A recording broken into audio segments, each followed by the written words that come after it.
সুপ্রভাত বন্ধুরা, কেমন আছো তোমরা সবাই? আশা করছি সবাই সুস্থ আছো, ভালো আছো।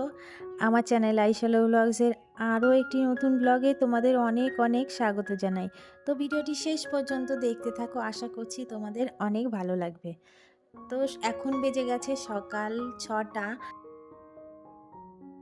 আর প্রতিদিনের মতো ঘুম থেকে উঠেছি ৫টার সময়। তো ১ ঘন্টা ধরে নিজের কাজকর্ম করেছি।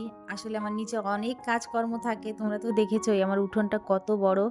ভেতরের উঠোন, বাইরের উঠোন, তারপরে এঁটো কাটা যা ছিল সমস্ত কাজকর্ম সেরেছি। আর এখন বেজে গেছে ৬টা। তো ওপরে এসে শাড়িটা ছাড়লাম আর ভাবলাম কি যে একবারে বিছানার চাদরটা টান করেই রেখে যাই।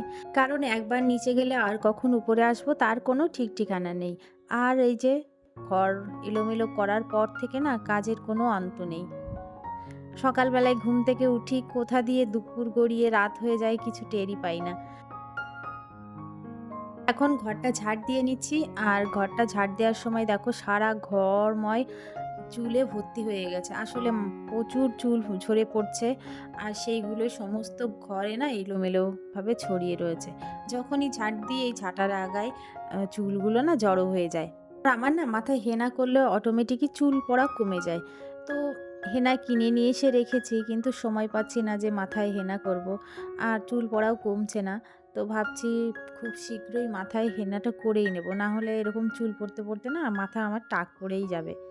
তো যাই হোক এখন দেখো বাসি জামাকাপড় ধুয়ে উপরে নিয়ে এসেছি। আর আজকে ব্যালকনিতে মেলবো না, ওখানে রং করা শুরু হবে। তাই একেবারে জামাকাপড়গুলো ধুয়ে ওপরে নিয়ে এসেছি। আর এখানেও একটা সমস্যা দেখো, আগে তার লাগানো ছিল সেটা ছিঁড়ে ফেলেছি। এখন আবার নতুন করে লাগাতে হবে মনে হয়। তো আপাতত এই রেলিংগুলো ৪ সাইড দিয়ে জামাকাপড়গুলো মেলে যাচ্ছি। অন্য সময় হলে কিন্তু এখানে জামাকাপড় মেলা যায় না, কারণ প্রচুর ধুলোবালি থাকে। কিন্তু এখন যেহেতু মাঝে বৃষ্টি হচ্ছে, জায়গাগুলো একদম পরিষ্কার। তাই ওইখান দিয়েই জামাকাপড়গুলো মেলে দিয়ে আসলাম। ওপরের কাজকর্ম মোটামুটিভাবে করে ফেলেছি। তো এখন নিচে যাচ্ছি, তো ভাবলাম যে ঝাড়ুটা একবারে হাতে করে যাই আর সিঁড়িটাও ঝাড় দিয়ে যাই। তারপর বন্ধুরা চলে এসেছি নিচে আর কাজ করতে না ভীষণ খিদে পেয়ে গেছিলো। তো সকালবেলার আমার এনার্জি ড্রিঙ্ক দেখো, ছাতু আর সামান্য একটু রক সল্ট দিলাম আর এটা প্লেন জলে গুলে খেয়ে নেব। অন্যদিন কলা দিয়ে খাই, তো আপাতত কলা পাকা নেই, সেই জন্য এমনি গুলে খেয়ে নেব। তারপর না সবজিটা বানিয়ে নেব। তো সবজি বানানোর আগ দিয়ে ভাবলাম মাচা থেকে কতগুলো পুঁই কেটে নিয়ে আসি। আর এই দেখো এখন পুঁই নিতে এসেছি। আর মাচায় কিন্তু বন্ধুরা অনেক পুঁই শাক হয়েছে। আর বন্ধুরা আমাদের বাড়িতে প্রায় দিনই পুঁই শাকের কোনো না কোনো পদ রান্না হয়। তো ওপর দিয়ে দেখো প্রচুর পরিমাণে পুঁই শাক কিন্তু দেখা যাচ্ছে আর মাটিতেও অনেক পুঁই শাক হয়ে রয়েছে। আর বন্ধুরা আমার কিন্তু এই সবজি তুলতে খুবই ভালো লাগে। ওই জন্য আমাদের বাড়িতে যখনই কোনো সবজি তোলা হয়, লঙ্কা বলো, পেঁপে পাড়া, গাছ থেকে আম পাড়া সব আমি করি। পুঁই মাচা থেকে পুঁই কেটে নিয়ে এসেছি আর কতগুলো উচ্ছেও তুলে নিয়ে এসেছি। তো অনেক উচ্ছে হয়েছে আর এই উচ্ছেগুলো পাতার সাথে এমনভাবে মিশে থাকে না, অনেক খুঁজে তুলতে হয়। তো অনেকটা সময় পেরিয়ে গেছে, আবার সবজিও বানিয়েছি, তো একটু বেলাই হয়ে গেল। এখন চালটা ধুয়ে নিয়ে এসেছি, তো হাঁড়িতে দিয়ে দিচ্ছি, তারপর রান্না শুরু করে দেবো। আর দেখো সবজি বানিয়েছি কি আজকে। বানিয়েছি উচ্ছে, আলু আর কাঁচা আম বানিয়েছি আর পাঁচমিশালি সবজি বানিয়েছি। তো এখন রান্না করব। আর দেখো বন্ধুরা আগের দিনের শোল মাছ ছিল, তো ভেজে রেখেছিলাম, সেইটাই আজকে রান্না করব। আর প্রথমেই আমি রান্না করছি সবজির তরকারিটা। তো সবজির তরকারি আর ভাত আমার একই সাথে নেমে যাবে। তো যার খিদে পাবে সে ভাত দিয়ে সবজির তরকারিটা খেয়ে নেবে। তারপর রান্না করব আমশোল। তো আমশোল রান্না করার জন্য বন্ধুরা আলুটা নুন হলুদ দিয়ে ভালো করে ভেজে নিতে হবে। আর ওই পাশটায় দেখো বন্ধুরা উচ্ছে ভাজা হচ্ছে। তো আমার এখানে আলুটা প্রায় লাল করে ভাজা হয়ে গেছে, তুলে নিয়েছি। আর এখন তেলের ওপর দিয়ে দিচ্ছি তেজপাতা, শুকনো লঙ্কা আর জিরে। আর কিছু গোটা মশলা আমি বেটে রেখেছি, এখানে রয়েছে জিরে, আদা আর কাঁচা লঙ্কা। তো তেল একটু কম মনে হচ্ছিল, আরও সামান্য পরিমাণে তেল দিয়ে দিলাম, দিয়ে মশলাটা ভালো করে কষিয়ে নিয়েছি। এখন দিয়ে দিচ্ছি টমেটো। তারপর আরও কিছুক্ষণ নাড়াচাড়া করে দেখো মশলাটা ভালো মতো কষানো হয়ে গেছে। এরপর দিয়ে দিলাম কিছুটা পরিমাণ হলুদ, আর এখন দিয়ে দেব আগের থেকে ভেজে রাখা আলুগুলো। তো আলুগুলো দিয়ে মশলার সাথে ভালো করে কষিয়ে নিতে হবে। তারপর পরিমাণ মতো জল দিয়ে দেব। আমি যে পরিমাণে ঝোল রাখবো সেই অনুপাতে জল দিয়ে দিয়েছি। তারপরে দিয়ে দিচ্ছি নুন। তো নুনটা দিয়ে ঢাকা দিয়ে দিয়েছিলাম। ঝোলটা ফুটে এসেছে, এখন কাঁচা আম আগে থেকে কেটে রেখেছিলাম সেইগুলো দিয়ে দিলাম। তো দিয়ে আবারও কিছুক্ষণ ঢাকা দিয়ে রাখবো। আমটা যখন গলে আসবে তখন ঢাকনাটা তুলে নেব। আর এখন বন্ধুরা আমার আমগুলো গলে গেছে, তো একটা একটা করে সমস্তটা তুলে নেব। যে কটা আম দিয়েছি সব কটাই তুলে নিতে হবে, না হলে তরকারিটা কিন্তু টক হয়ে যাবে। তো এরই সাথে দেখো আমার আলুটাও গলে গেছে, আর এখন দিয়ে দিচ্ছি আগে থেকে ভেজে রাখা মাছ। মাছটা দেওয়ার পর বেশ কিছুক্ষণ ফুটিয়ে নেব, তারপর দিয়ে দেব গরম মশলা বাটা।